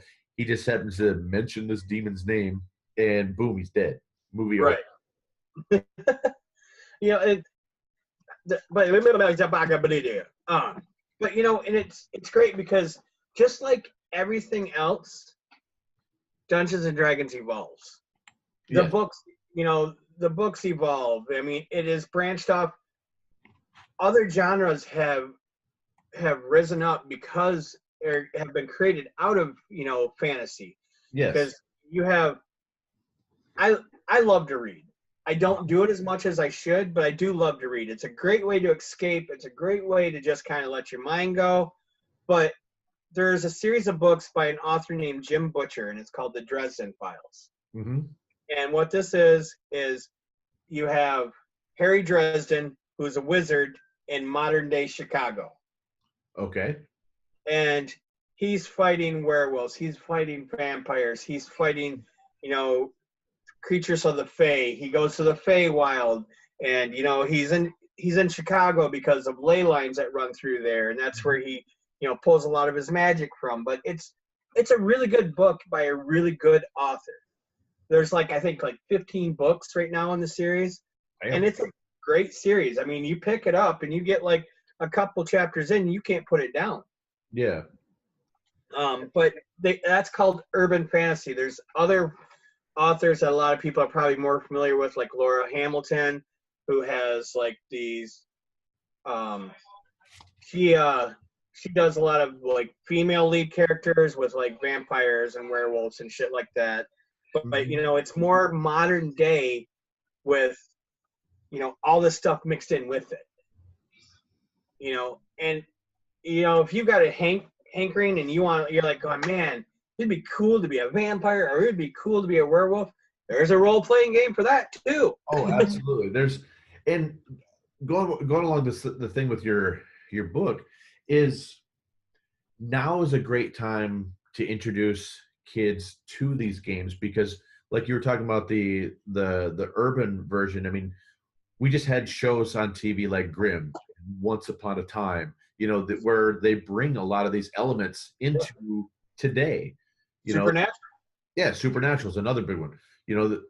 There's a bunch of these shows that are out there that do this, and then with the popularity of the books turned TV show in Game of Thrones, fantasy is big right now, and now is a good time to introduce these games to our children, right, and to their friends, because the popularity of these things should skyrocket, because there's nothing wrong with playing these type of games. No. We've mentioned over and over again, they're rewarding, they're fulfilling, they keep kids out of trouble because they're basically they may clog their arteries because we used to go do 7-Eleven runs and get big chips and pop and Oh, my brother puts on a feast when we go over there to play every week. Nice. You may not be exercising, but that's a whole other thing. It's that's the worst thing that I could come out with all of this was we ate like shit. Right. Drinking tons of pop, Yeah. But we were up till 3, 4, 5 in the morning role playing, but we weren't out getting in trouble. Right. We weren't out drinking, because Dungeons and Dragons is no fun when you're drunk. Exactly. That's I'm glad we brought that up too. Is my mom asked us one time, it's well, do you guys drink when you do that? It's absolutely not. It hurts the game. Yeah. I'm not opposed to drinking because I like to do it, and I do it, but role playing and drinking just don't mix. I've been a part of groups that have done that, and it was chaotic. Yeah. It wasn't any fun. The game broke down after about an hour because there were piss breaks every 15 minutes, and it just fell apart, and basically it just turned into well, if we're gonna drink, we're gonna drink. If we're gonna role play, we're gonna role play. Right. Well, not only that is, I guarantee a fight's gonna break out when you're drinking. Yeah. Not just in the game, in actual life. Somebody's gonna get pissed off at their die and throw it, which it has happened multiple times when you're sober. You get pissed off at a third 6 in a row. Right. Oh, in Critical Role, there says Laura Bailey has what's called a dice jail. So she has all these dice that aren't rolling well for her to go in her dice jail. Nice. But it's a great game for so many reasons. I mean, you get to become something that you always wanted to be, or something you don't know anything about, and you can learn about it. Okay, you talked about how it helped you with improv. Does D&D help you with your, in your jobs now? It does, because it allowed me the opportunity to be able to talk to people on whatever level that I'm with. So if somebody's like really nerdy and wants to, up the vocabulary, then I've been playing these has helped me increase my vocabulary so that I can talk to them on their level. And it also allowed me to, because I got to play characters all the way across the spectrum and some in the spectrum, that I could, I can talk. It helped me be able to talk to anybody on their level. And role playing for many years as a child, it allowed me to be able to talk to adults as an adult, even when I was a child. It allowed me to talk to children as a child, as an adult. Right. It's great that you said about so many levels and spectrums and stuff, because I find another thing that D&D helps with is it helps build empathy for other people of other races and stuff like that, because in D&D you have dwarves, you have halflings, you have elves, you have tieflings, you have dragonborn, you have all these different races, and you're all coexisting together. Yes. And it's just how, so you get so used to that in real life, it's no big deal to see somebody of a different race. Exactly, because kids start looking at it, it's like, okay, that's a half ogre, that's an elf, that's a drow elf, that's right. That's a halfling. They start, it's acceptance. And that's one thing that I always really enjoyed about the role-playing community. And it's spilled over in they've had these huge conventions for this stuff. And it's all about acceptance and tolerance. Mm-hmm. As long as if you're cool to somebody, they're cool to you. And that's how the whole world, that's how it's all built. And it's a lovely thing. It really is. And, I'm glad you brought up the conventions. Obviously, you and I know about the big one that's every year, Gen Con. Yes. That's still going. I've never been. I would love to, but I've never been.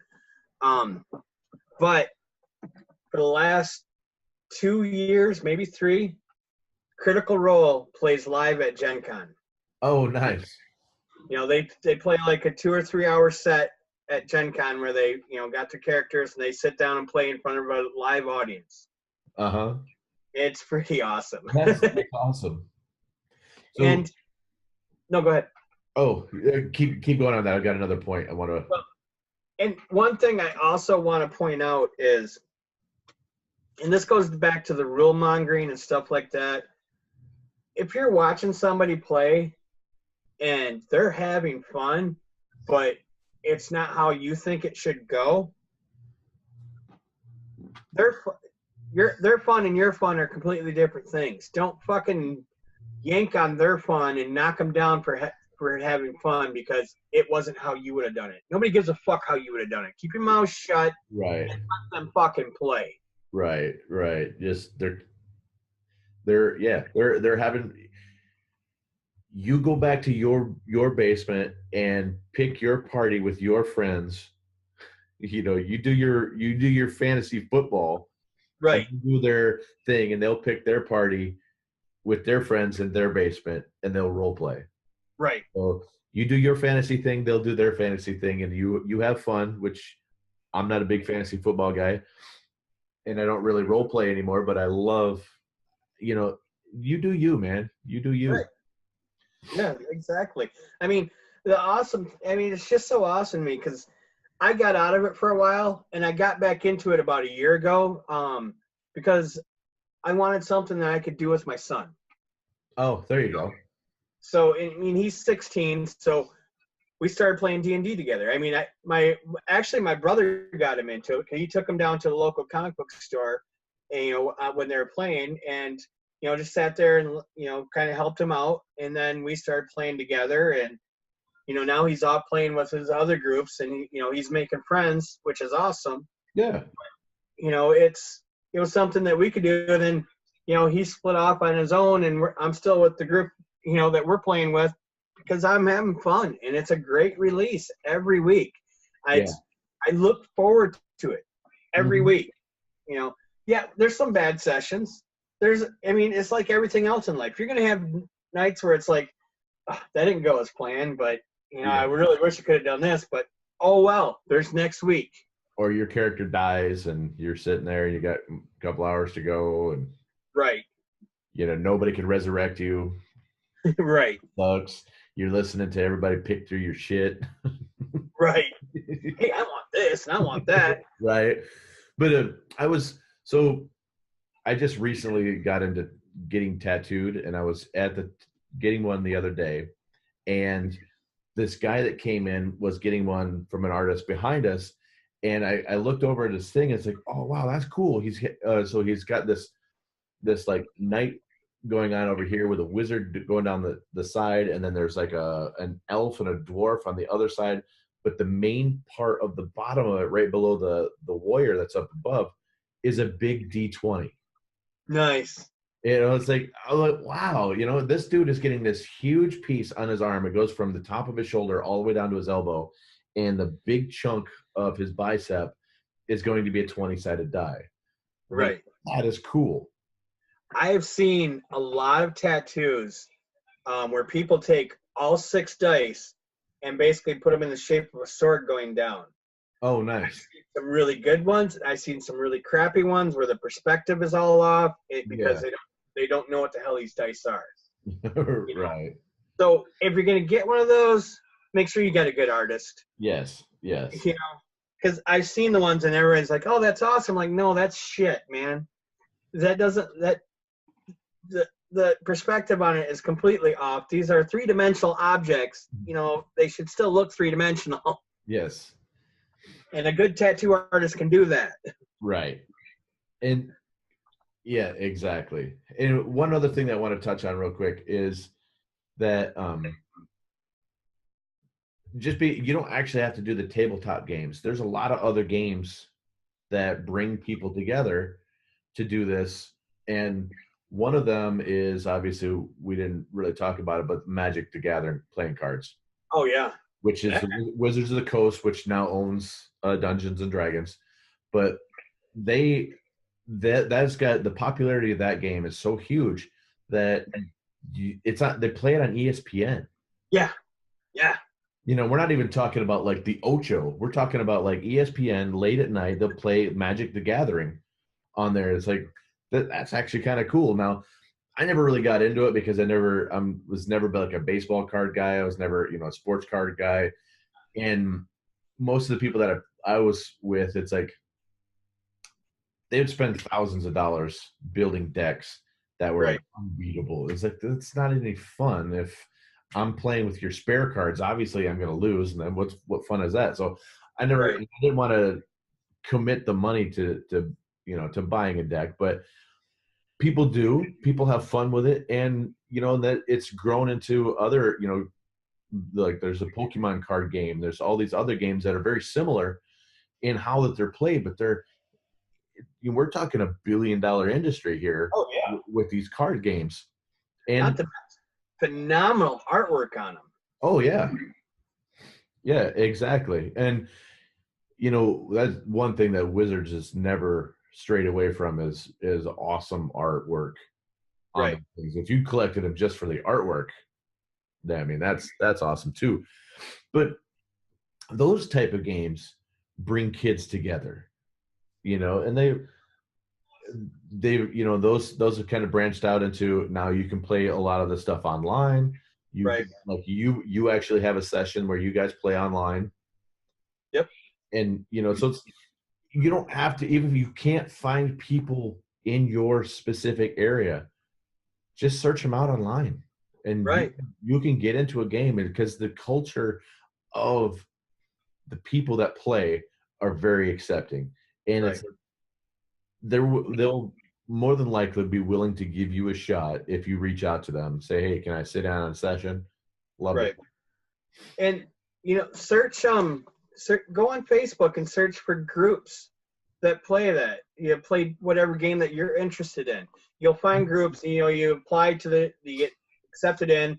Like I found my online group from being a Critical Role fan and being on the Critical Role fan page, Hmm. and a bunch of people got together, and there's like 12 DMs and a shit ton of players, and we all play through roll20.net.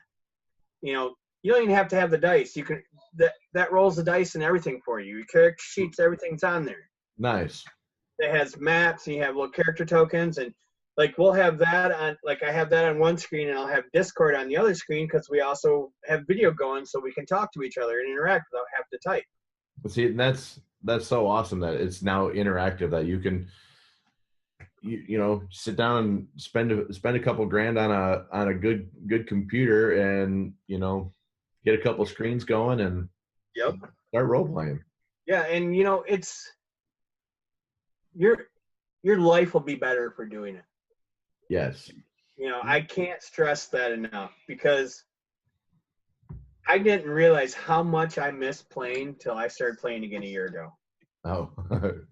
And we've had this regular group going, with my friend who I've known since I was 6 years old, his son's girlfriend, my brother, my son, and now another kid started playing with us. But we've been playing for a year now. Oh. And Good for you guys. we're none of us are like going, oh, okay, this is getting boring. We're still going. We're on our second campaign. That's awesome. I keep jumping back to Critical Role, but this is an amazing story. These people, these voice actors, got together because it was Liam O'Brien's birthday, and he was friend. They were all friends, and some of them were just acquaintances, weren't really friends. But it was Liam O'Brien's birthday, and he went up to Matt Mercer and said, "Hey, for my birthday, I would really like to play a game of D&D." Because he had gotten his kids into it, and he was dungeon mastering for his kids, but he kind of wanted to play, and he'd heard that Matt was a dungeon master. Mm-hmm. So they got a group together, and they played for 2.5 years at somebody's house, and they were approached by this company called Geek and Sundry, Mm-hmm. and said, "Hey, we heard you guys are playing. We'd like you guys to come into a studio and play live on Twitch." Mm. And they're like, "Okay, we'll give it a shot." And at the time, they were playing Pathfinder. And they decided that because of how many people that were playing, that they'd switch to 5e because it was easier when you have multiple people. Plus, it was easier to role play, on camera. Okay. So they get on. They'd already been playing for 2.5 years. So they start playing on Twitch and thinking, okay, this is just we'll do a couple episodes or whatever, a couple sessions, and it'll be done. Nobody's gonna really watch this. It became huge almost instantly. I mean, these guys have this huge following, on Facebook, on Twitter, everywhere, and to the point where they're playing live at Gen Con. They have people sending them gifts constantly. They have, fan art that is just amazing that is done for them. Their first campaign was 5 years long, 2.5 years at home, then 2.5 years on camera. Wow. So they finished their first campaign. Now they're on their second campaign with completely different characters. Mm. But the way these people work together and flow together, I mean, there was another person that played with them, but he had some issues, which is his business. So he broke off from the group, and they still have mutual respect and stuff. There wasn't a big hatred or anything, but that happens with groups. There's just no way around it, But just to see that. And then all these other shows started popping up because they were popular, you know, and it's just amazing to see this growing. And, you know, something that you and I, as kids, had so much fun doing. I get to watch other people do it too and have fun. Yeah. And it's something, if you're driving or something like that, you know, you don't have to watch on YouTube. They have it on podcasts and stuff like that. So you can listen to them play. You know, you don't have to actually watch, but like my buddy, I just got him into it, the guy that I play with, and he's a mailman. So he's got headphones on all day, walking his mail route, listening to Critical Role podcasts. That's awesome. But I mean, they do some great things, and they do the NPCs that Matthew Mercer creates are incredible. He's got this because in his campaign they have guns. Okay. You know, and they're not real prevalent, but there are some. So they while they're out, and they actually have entire episodes that are dedicated to shopping. And you'll watch Travis Willingham sit there going, basically drooling because he's so bored, while the other ones are doing all their shopping. But so Taliesin Jaffe plays this guy, Percy, who shoots a gun. Well, he needs to make more bullets, so he needs some gunpowder, some black powder. Right. So he goes and finds this, you know, they go into this town. They're like, oh, there's a black powder merchant over there. So he goes and meets Victor, the black powder merchant. And these guys are voice actors. So, right. You know, so he knocks on the door, and guy comes up and opens the door, and Matthew describes him. Okay, he's like half bald on this side. His hair is all disheveled. He's missing a couple fingers. You know, he's like, right. What can I do to help you? They're like, heard you have black powder. Oh, yes, come on in. How much do you want? You want like a skullful? He's got this hollowed out skull he fills up with black powder. And he's like, everything. And, you know, he's like, you leave and you have black powder on your vest. Don't get near any fire anytime soon.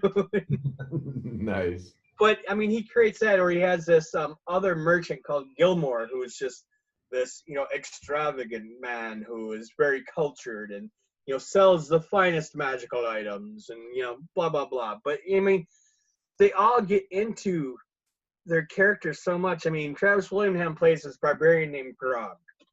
And, you know, anybody watch the shows, you think of Grog, the first thing they say is, and ale, or I would like to rage, because that's what he would do. Nice. But one of the greatest things that Matthew Mercer does is when one of his party members kills a creature, he doesn't just take over. He says, how do you want to do this? Or how would you like to do this? Yeah. And so they will tell him, okay, this is what I did. So then he elaborates on it and just spins this yarn, and it's just awesome to hear. You know, sorry, I know I'm going on and on and on. No, that's cool. I mean, well, I'm pretty sure that Critical Role is going to get a bunch of visitors after this one, which is good, they're keeping it alive. Yes. You know, and they use their quote unquote fame to, you know, they turn this into something that people, obviously it is successful. They have a following. People love it. Why not? Yeah. We are a niche-driven society. Yeah. You know, and really, there are people that make a comfortable living finding 500 people that like what you do, and all your bills are paid. If you know, it's true for role playing. It's true for porn. It's true for, you know, affiliate marketing. It's true for all of this shit. They do what they love, and they, you know, they're, like you said, it was a 2.5-year campaign at somebody's house. Then they just, fuck it, we're gonna do it anyway. Might as well go over the world. Right. Well, you know, it's awesome. I'm gonna jump down a completely different rabbit hole right Uh-huh. now because this is something that this this is a trend that's been around forever. There's always these awkward comedies with nerds or stuff like that, and they don't know how to act with girls, and you always have this just fucking tell her you like her, shut the fuck up, because watching that is painful as fuck to me. Yes. You know, I watched there's a new movie on Netflix called The Package. Have you seen it? No, but I know what it is. Okay. I sat down and watched that. Okay, minus the awkward moments, it was kind of funny. Okay. I enjoyed it, but the awkward shit, I'm like, dude, she's obviously into you. Just fucking tell her you're into her and quit this awkward bullshit. Right? But I mean, it was like that when we were kids. You know, they still had those movies. Yes. You know, how many John Cryer movies were there where he was the awkward guy in the friend zone? Right. Or Anthony Michael Hall. Right. You know, but the only one that wasn't awkward was Weird Science, and that was just because they were just. But you know, it's just there's no need for it. If you're into somebody, tell them you're into them. Who fucking cares? What's the worst they can do? Kick your ass. They can tell you no. That's it. Right. But then it's actually better to know than you can move on. Yeah. And then you just kind of let go of that fantasy and develop a new one. Right. You know, it's just. And there's no reason to have there's no reason for the word fantasy. It's like, just find out. Right. You know, otherwise you spend the rest of your life wondering why. You wonder what if. Or you could be, you get older, you get creepy and you start stalking them on Facebook and it's like liking all the really weird comments and like, yeah, you know what? If you would have said that you liked that person back then, that you could be in that photo with that person. Right. But instead, you were too scared and you were awkward and blah, blah, blah. Right. Fuck that shit. You know, nobody likes to be rejected. I get it. But it's part of life. And I'm sure you're going to reject people as well. Yes. Just get over yourself. Get over your stupid, awkward shit. Get over your nerves and just step up and say, hey, I'm interested in you. Would you like to go on a date? They say no. Okay, cool. We can still be friends, right? Okay, cool. Right. But at the same time, you kind of have to be a little bit realistic too. Oh, yeah. Because there are generally some people that are out of your league. Oh, yeah. That you could go and tell them how much you feel about them, but okay, yeah, all right. Yeah. They're going to be like, I mean, yeah, there's those can't buy me love moments where Patrick Dempsey, when he was a geek, before he became a TV doctor, was, he got the girl in the end of the movie. It's like she was out of his league, but right. Like Leonard and Penny. Yeah. It's funny. You should know your limits, but you shouldn't live your life in what ifs. Right. Find out if that person likes you. Just go out and ask them. The worst thing they can do is say no. Then you move on with your life. Yeah. Don't go, well, why don't you like me? Okay, well, I can change. Okay, don't fucking change for anybody but yourself. Exactly. And if you're a role player and they don't like the fact that you're a role player, then it's probably not going to work out between the two of you. No. So move on. Right. And at the same point that we're going is like, find out if that person likes you back. But the other part is, don't stay in something that's not working for you. Exactly. There's no reason to not be happy in this world. Oh, exactly. And if you're with somebody, and I want to touch on that a little bit. If you're with somebody that's okay with you going out to the bar to hang out with your buddies and watch a football game, that has a problem with you going over to a buddy's house and playing D&D for 4 hours, maybe that's not the right person for you. Right.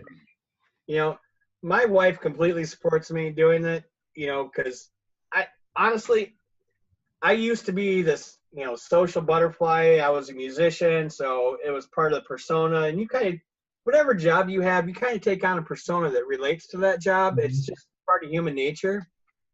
But now that I'm an artist and I spend most of my time at home, I've become kind of an introvert and I have like social anxiety. Mm. So me going out and playing D&D is good It's because getting it you out of the house. right, you know. Plus, Yeah, you're spending time with your son. yep, You're spending time with your brother. You're yep, spending time with old friends. yep, What is not good about any of that? right. And it's not like I'm going out drinking or cheating or anything like that. It's going out having productive fun. Yes. Because, you know, we talked about how D&D helps you with your job. Mm-hmm. For my job, being an artist, it helps, and not just as an artist, but as a teacher as well, because I teach art. But it helps inspire me to create new, artwork.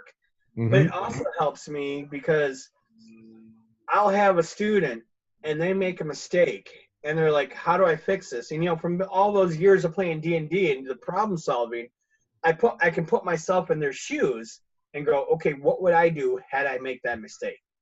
And I Right. figure it out and I teach them how to fix their mistakes. Yeah. Without D&D, I'm not so sure I could have done that. Yeah.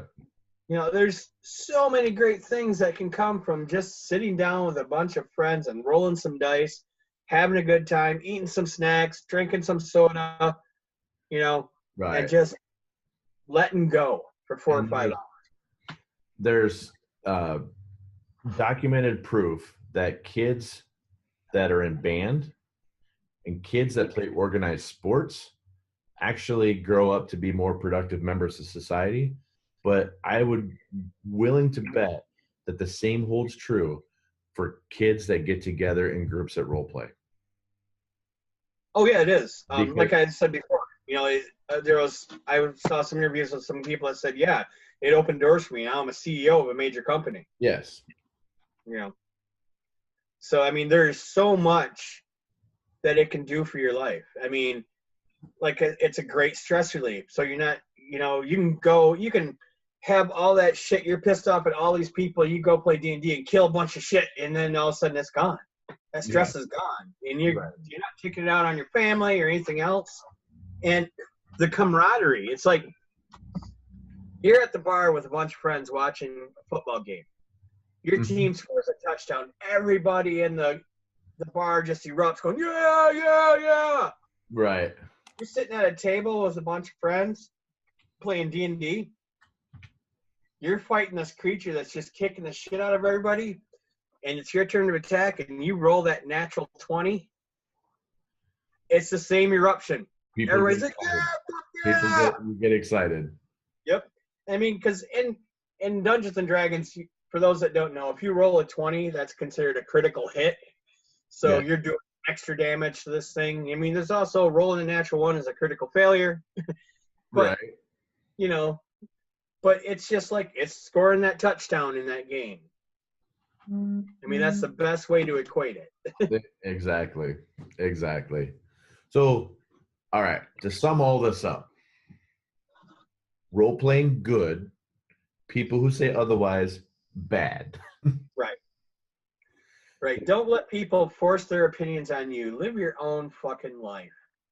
Exactly. And if you find a group of like-minded people that like to get together to play Magic the Gathering, to play Pokemon, to play Dungeons and Dragons, to play Villains and Vigilantes and do fucking math outside of this fucking world, or just to get together and do fantasy football.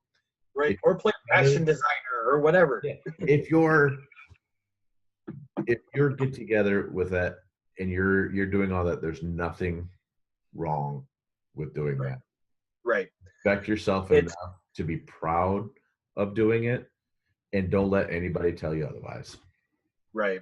And if kids are doing it, don't sit there and knock on your kids, because one of the things that we as parents try to teach our kids is cause and effect, and D&D is a great way to learn cause and effect. Oh, definitely. You know, Absolutely.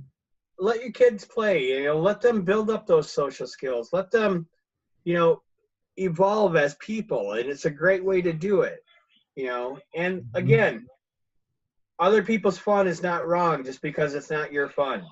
Right. And remember, we mock what we don't understand. Right. I'm always going to be a big role-playing fan. I'm always going to support it. That's me. That's who I am. Yeah. I'm not ashamed of it. Right on.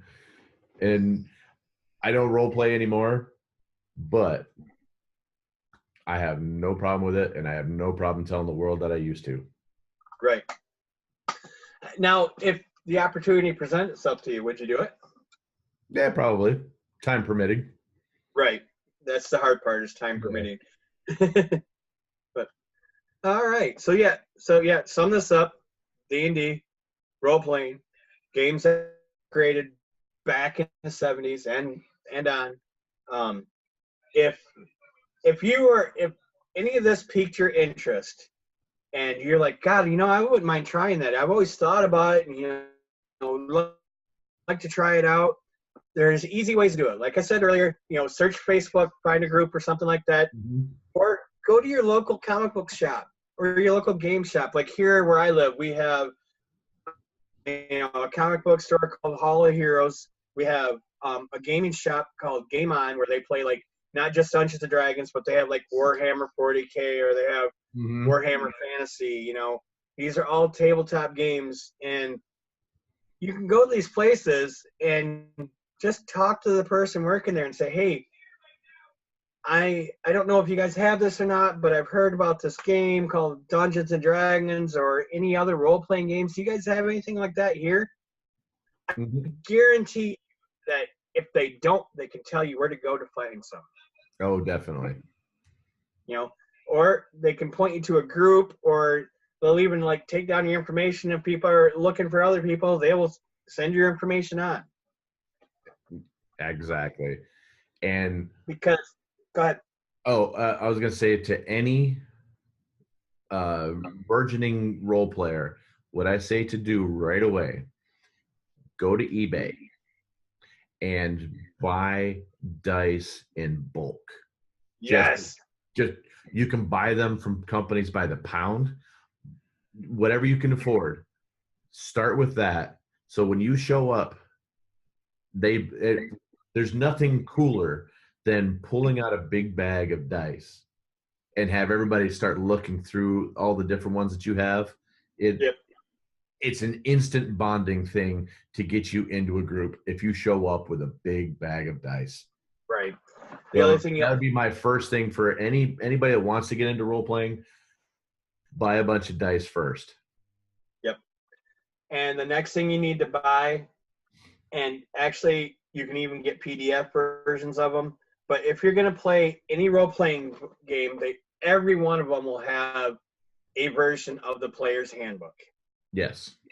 And you get that. If you're going to run the games, well, you're going to need the Dungeon Master's Guide and other books as well. But just as a player, having the player's handbook is something that you're always going to go, oh shit, what happened? What do I get? Or how do I do that? You have it right there, instant access. You can look up whatever you need to.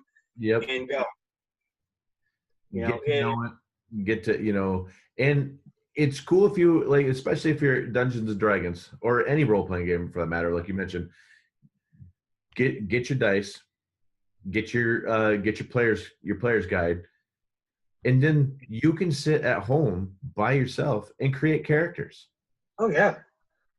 It's some of the most rewarding experiences I had as a role player was being in a big group, all creating characters.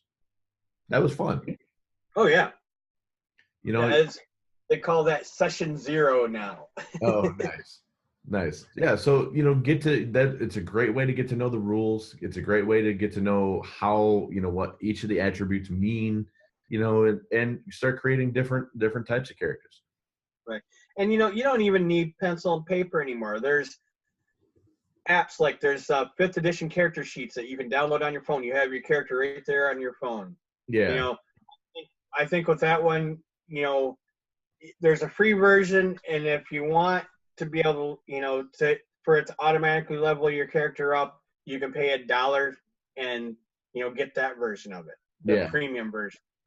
You know, but there's tons of apps. I've got a dice rolling app on my phone. Yeah. You know, there's so much stuff for it. I mean, I have app for all spells. You know, so Nice. I'm like, so that way, you know, if I don't have Player's Handbook or somebody's using it, I can just look up the spell on my phone real quick. Yeah. I was bored a couple years ago and created my own dice rolling app for a web page. Oh wow! I did. You just hit a button and it spit out, you know, the 20, the percentile, the 10, the 4. Right. Oh, and if you're playing on Roll20, don't be that dick who decides, hey, you know what's really funny? I'm gonna roll the 20-sided dice 1,000 times. So, because you can go in there and write how many rolls you want it to do, and blah blah blah. Because I want to see what it adds up to. When you do that, Roll20 is not the greatest website. I'm gonna tell you that right now. But when you do that to Roll20, it bogs that shit way the fuck down and lags it so bad that it is like there's no coming back from it. Oh, nice. I mean, there's a guy that in my campaign who did that, and he's like, "Oh, it was funny." I'm like, "No, it wasn't. It was fucking stupid." Because we're trying to play a game here, and now you had to go and do that, and we can't get anything done. Right. Also, another thing. When in your current campaign, don't start talking about other campaigns you're playing because we don't fucking care. We're here to play a game.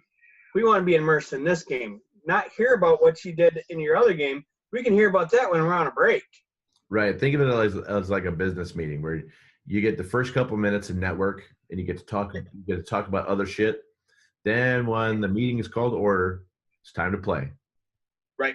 And then when it's done, then you can go out about your day.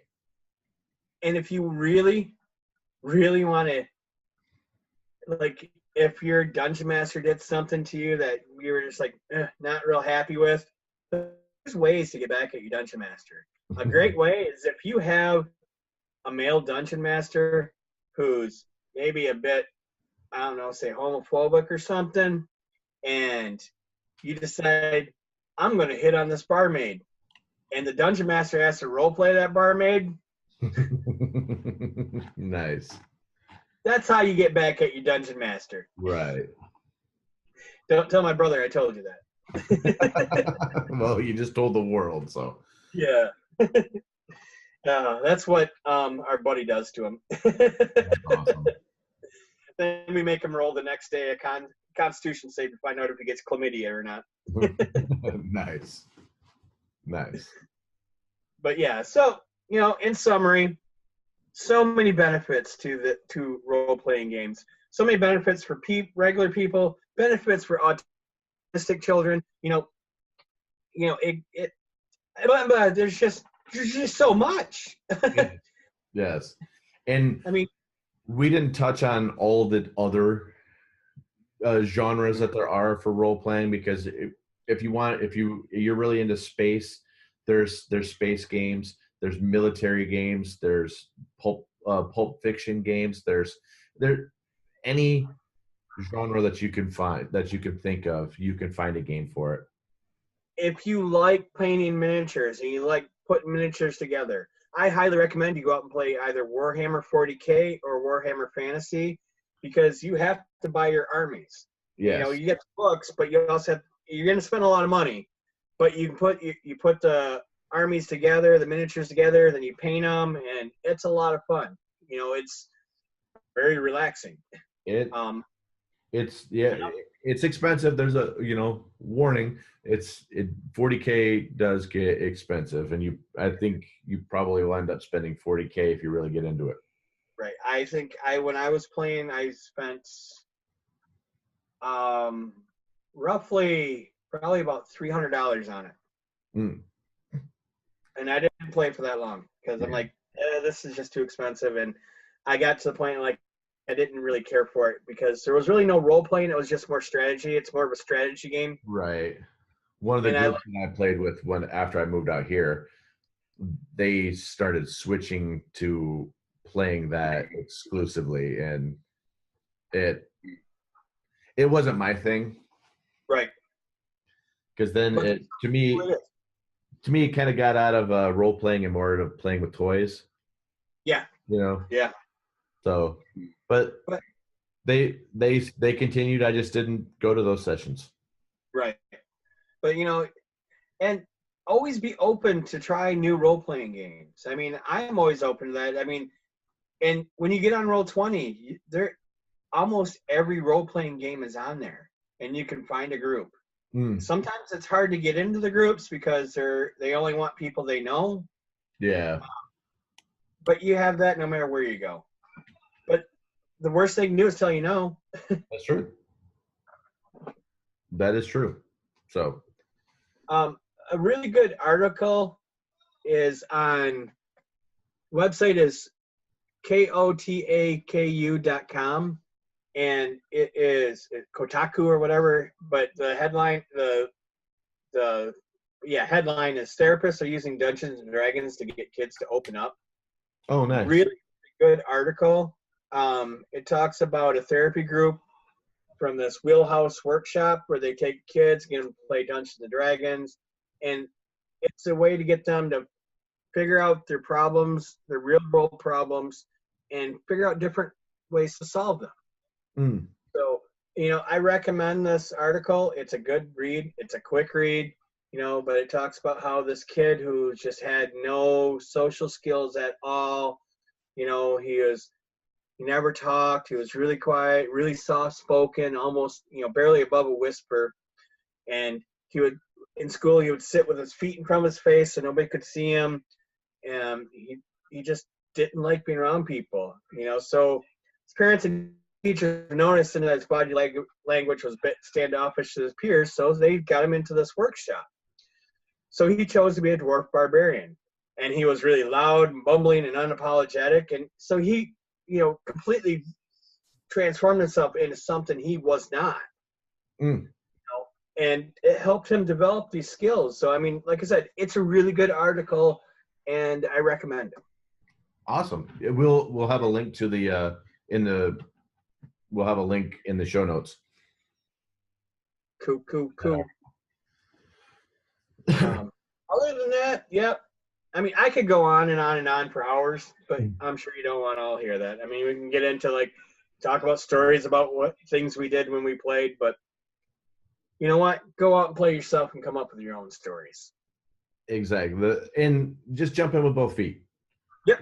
You think this is something that you like, or, if you like the world that was created in a TV show that you've seen and you want to, I mean, hell, there's games based on TV shows like Smallville, which actually has the chick that was kidnapping sex slaves on their cover. She's actually on the cover of the game, the Nixum chick. But pretty much anything like Teenage Mutant Ninja Turtles was a game that I loved growing up. We loved making characters for that. But there's games out there for just about everything. There's a game out there for, I mean, there's even sports games. Yep. So there's fun. Star Wars, Star Trek, there's superheroes, Marvel, DC, there's horror ones, there's steampunk, there's cyber stuff. There's Shadowrun's a good one where you have elves in modern day society and actually more of a futuristic society. But so many good games out there, and you're never gonna be able to play all of them, but try as you can. Exactly. So yes, get out there and play. Yeah. Get off the horse, jump out there, and play. If you like video games, you'll love role playing. Right. Another thing, sorry, I know we're trying to wrap this up, but they also have, for those people who get really into it, when you get into it, they have what's called LARP, live action role playing. Yes. There are festivals where you can go to, and yet people have LARP events where you can go have your, you make a costume and you become a character and you sword fight people and stuff like that. The if you've ever seen the movie Role Models with Paul Rudd and Stifler, yes, they go into this at the end and near the end of the movie, and it is hilarious. yes, it is. And then there's LARPers in a State Farm commercial that's just come out just recently. So it's been out there for a long time, and as much as I make fun of those people, they do their thing, and I respect them for doing it. These are the people I talked about earlier who get so into it and they're like, I got my elderberry wine. People I'd want to smack the shit out of. These are the people. But hey, just because it's not my fun doesn't mean their fun is wrong. Exactly. And I know it was kind of hypocritical of me to go up and say, don't make fun of these people when I do make fun of those people. But you know what? I don't go out of my way to, I say this shit to myself. You know why we do that? If you really want to look down into the psychological aspect of it, maybe it's a little bit jealousy on our part that we can't let ourselves go as much as they can. Fuck, I should get out there and do it. I think I'd have a blast. Probably. I think we both would. Go out there with a Nerf sword and just start beating up geeks? Hell yeah. What is not to like about that? Right. But go check out like a Renaissance festival or something like that too, Mm-hmm. Get out there and just experience life, you fuckers. Exactly. I'm glad that you brought up LARPing though, because there's several different city parks where they just get together and do it in, broad daylight in front of everybody, around picnickers, around people jogging. It's fun. It's no different than Civil War reenactments or, Revolutionary War reenactments. Right. It's like I said, everybody's got their own fun. Go have yours. And they're not hurting anybody, so don't hurt them. Right. Yeah. Quit judging people because you're a fucking idiot. Exactly. So are we. God damn it, because we've judged them too. Exactly. Yes. I'm Jason. I'm an idiot. I'm Craig. I'm an idiot. So, yeah. Wrap it up. Talked about role-playing, mostly D&D, because that's where most of our experience is in. But we talked about the benefits. We talked about the history. We shared some stories. We talked a lot. We went down different rabbit holes. We talked about awkward comedies that are stupid. Yes. Basically anything Michael Cera's been in, I got no desire to watch. But yeah, so if you decide, you listen to this episode and you're like, God, you know what? That sounds like fun. Go check out a comic book shop. Go to the local game store. They're going to tell you how to get a hold of people that can play. Exactly. So, all right. If they can't, get online. Yes. So, insert tagline here. You all stay the same. And we'll see you next week. Right on. Right on.